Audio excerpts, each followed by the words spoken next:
Everybody, please welcome to the show, Bill Maher! Hey, George. How are you, pal? Nice to see you, man. Hey, thank you. Okay. Thank you very much. How are you, man? Good. Congratulations. Look at you. You made it to America. How about Are they bad at jealousy in Canada, eh? I haven't left Canada, man. I'm just doing both. You can't leave. No. Let me tell you, there's some people in Canada looking at you like LeBron James. Let them feel that way. That's okay, too. But our gain. I was thinking about you in terms of the run that you've been on with Real Time, that when Politically Incorrect ended, could you ever imagine that this is the place you would be right now? That you would have found this network and found this interesting moment? Well, actually, we taped right in the studio we're in now. Which is so weird. Yeah. And I've been on the same lot. We taped Politically Incorrect here. We taped Real Time here. I was on this lot when I was with Comedy Central. I was with ABC. And now with HBO. And I have the same office and the same phone number. Because I'm a gangster. So does it feel different at all for you? Well, it means a different show. You know, I mean, Politically Incorrect was fun for what it was, but it was a design train wreck. How do you mean? Well, first of all, it was on 5 nights a week, 4 guests. That's 20 people who were talking about politics. Well, there aren't 20 people in America who know about politics, let alone that I could get on my show. The show we do now is once a week. Yeah. It's truly for smart people. Not just the ones who like, I could fake it if I watch Politically Incorrect. This is a real A-list kind of panel that's really smart, and, you know, there's many fewer celebrities. We used to have a lot of celebrities. All you had to do to get on Politically Incorrect was be breathing and have some sort of fame. But back then when Politically Incorrect started... Real Time, you have to really be smart. Back when Politically Incorrect started, there were a lot fewer celebrities out there. Like the advent of reality television. There was? Yeah, for sure. The way reality television's changed now, everybody's famous for 8 seconds. Yeah, I guess if you count those people as famous. I read the tabloids. I will admit, because I need to relax. And like half these people, I have no idea who they are. Even saying they're on the cover, like, I don't know who this person is, because they're a reality person. Right. And if you don't follow that world, you know, of people throwing drinks in each other's faces, you don't know who these people are. Can you get a handle on a culture based on who they determine is famous at the time? I think that's a smart observation. I think that's people know that is true. Is what do people worship? What does a society worship? And you can get a handle. Our culture is shallow. You know, we're proud of it. That's who we are. We got to own it.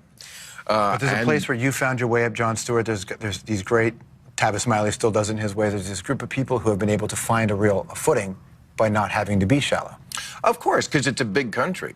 There's over 300 million people in this country. I always say, like, there's a great, smart European country in America. It's just surrounded by a bunch of rednecks. But sure, I mean, like, a European country is, you know, like Germany, France, England. Those countries are like between 60 and 80 million people. We have those 60 and 80 million smart people. Not like everybody in those countries is smart either, but we just have more people. Can you find a way to make those disparate opinions and values work? Well, obviously, you know that we have a lot of paralysis in our government. You know, we obviously can't do that anymore. That's a real shame. I mean, the two parties had different governing philosophies, always, but they did find ways to work together. And there was things that they could find common ground with. That doesn't exist anymore, and it's not the fault of them equally. One party is a bunch of knuckle draggers. I won't say which. But the fault does not go around equally, as the media would like to portray it, and it's partly the media's fault, because they're not very bright either.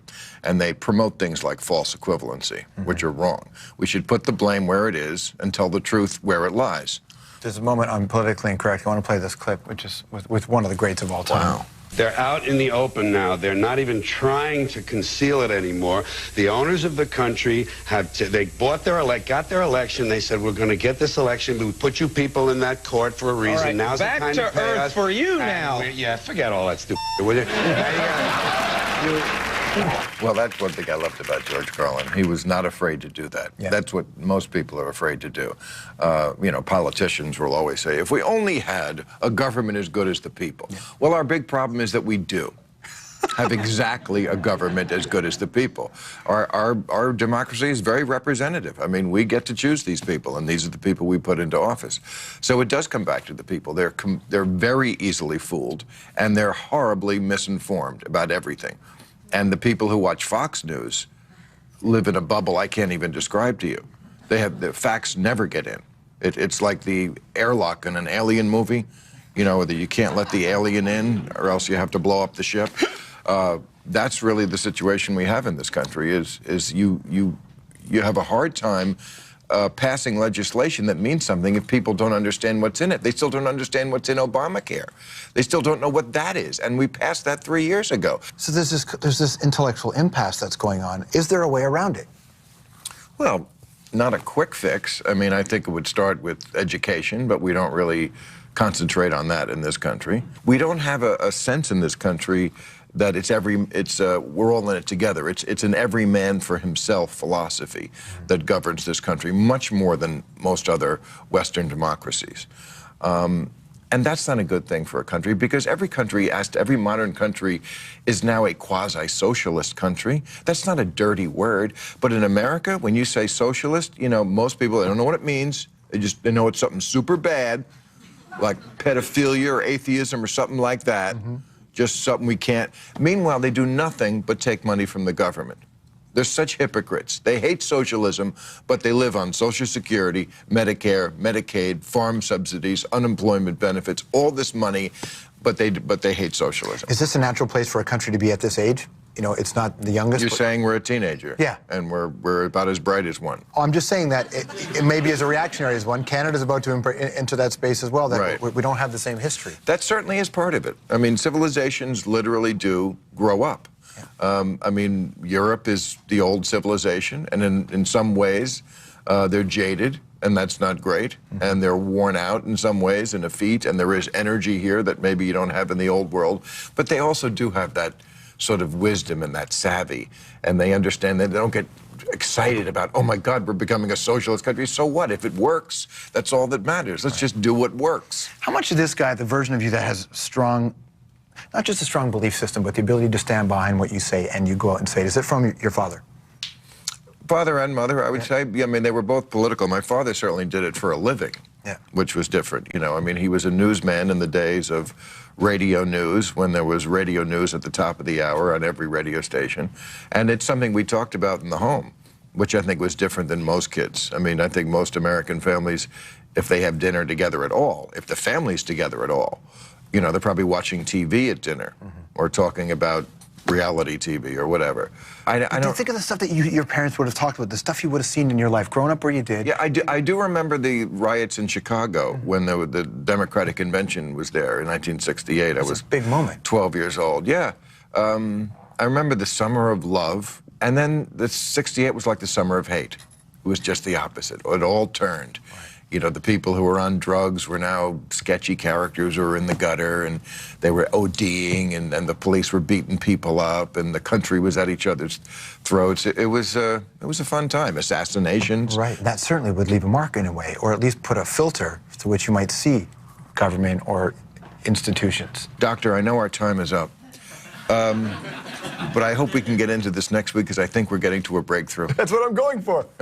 No, but is it true? I mean, I'd heard stories, we sort of alluded to it, that your father had left the church at one point because he disagreed with the political... Is that true? The best day of my life was when I found out we don't have to go to church anymore, yes. I was 13 years old. I put this in I interviewed my mother for my religious documentary, Religulous, and you know, I wanted to ask her on camera, because I'd never really understood this. Why did we stop going to church? And why did you, Mom, never go to... Why? I knew at this point in my life, I knew that she was Jewish, but I never knew when I was a kid. You know, we were Catholics. My father, my sister, and I were Catholics. We went to church every Sunday. I had to go to catechism, do all that bullshit.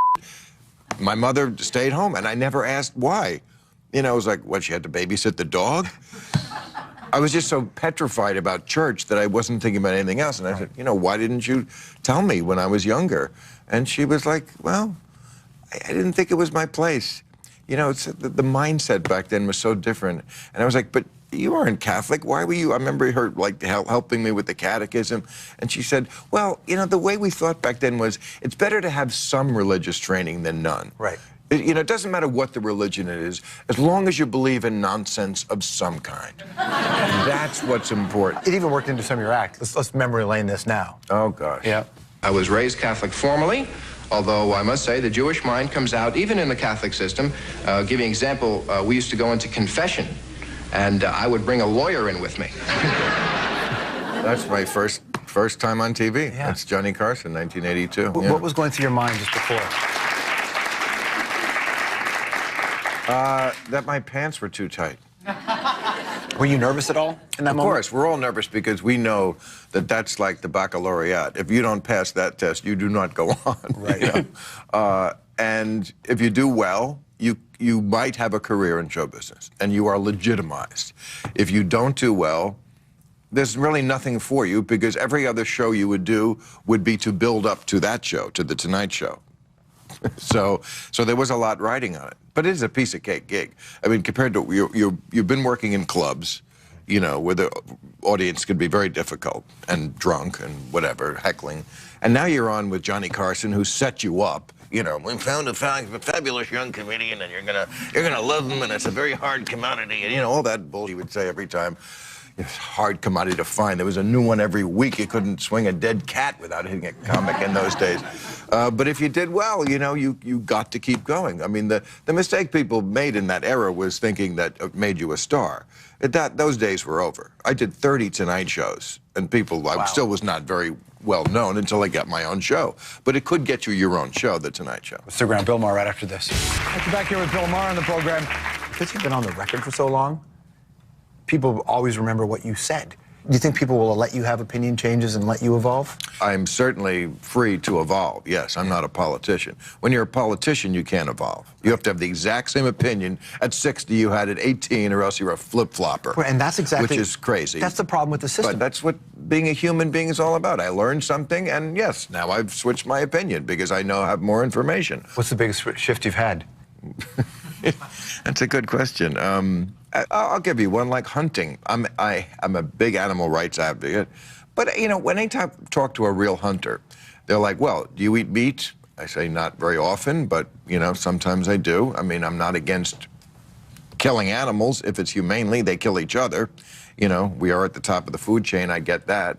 He's like, would you rather eat something that was factory farmed, where they tortured the animal, or, you know, do you think it's better that I can kill an animal in the wild and eat the whole thing?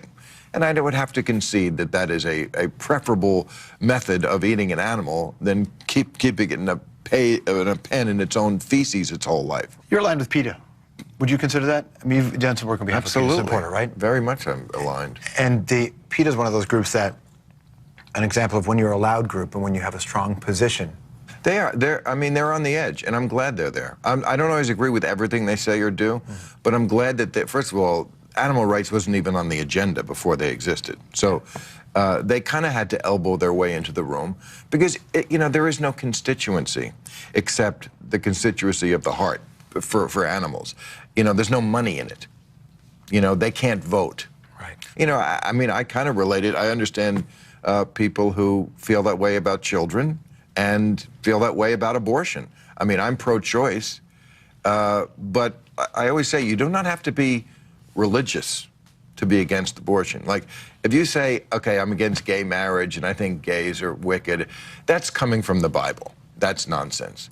But you can be an atheist and understand that, you know, a child inside the womb, it's not a child yet, but it's becoming one. I kind of get that advocacy for something that's innocent. I don't feel it there, I feel it for animals. That's where I feel that compassion. Towards animals. And so when you were a kid, did you have them? Was that your deal? You know, I mean, I collected butterflies when I was a real little kid. Maybe it's all guilt from that. That's what I'm wondering. Were you pinning needles to... Jesus, you are a psychiatrist, aren't you? Yes, there was a killing jar.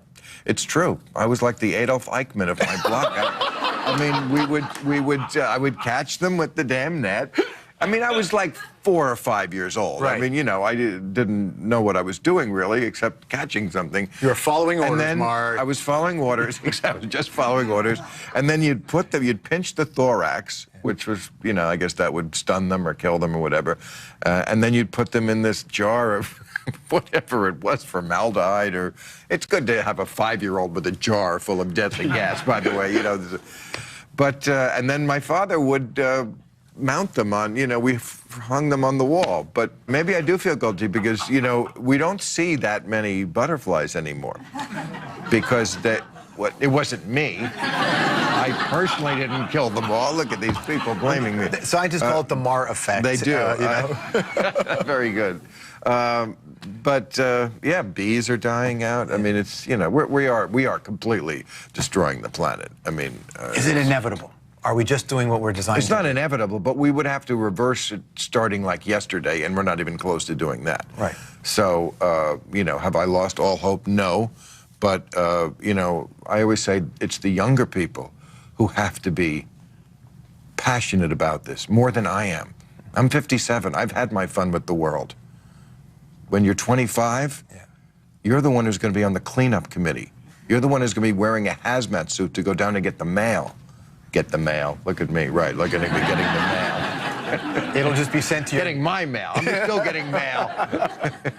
It's amazing to watch guys like Ricky Gervais, Dawkins, even you, when you get into scraps with people, especially online. It's the most fun. You know, I fought Twitter a little bit at first, but I've come to really like it. As opposed to what it first was, which was, or I guess still is for most people, which is just sort of a trivial recounting of what you're doing at the moment. Mm-hmm. You know, I just watched F Troop and ate a banana. Who gives a crap? If it's thoughts, you know, the people I follow actually tweet thoughts and funny little epigrams. I mean, it's something I think, you know, Benjamin Franklin would have used. Do you like getting back into it with people? Because sometimes... You know, I have to be in the mood. Yeah. When you're in the mood, sometimes you're so hard on them, too. Because, you know what? You can't read it, like, right before you go to bed. Yeah. There's just too much ignorance and hatred, and it's depressing. Mm-hmm.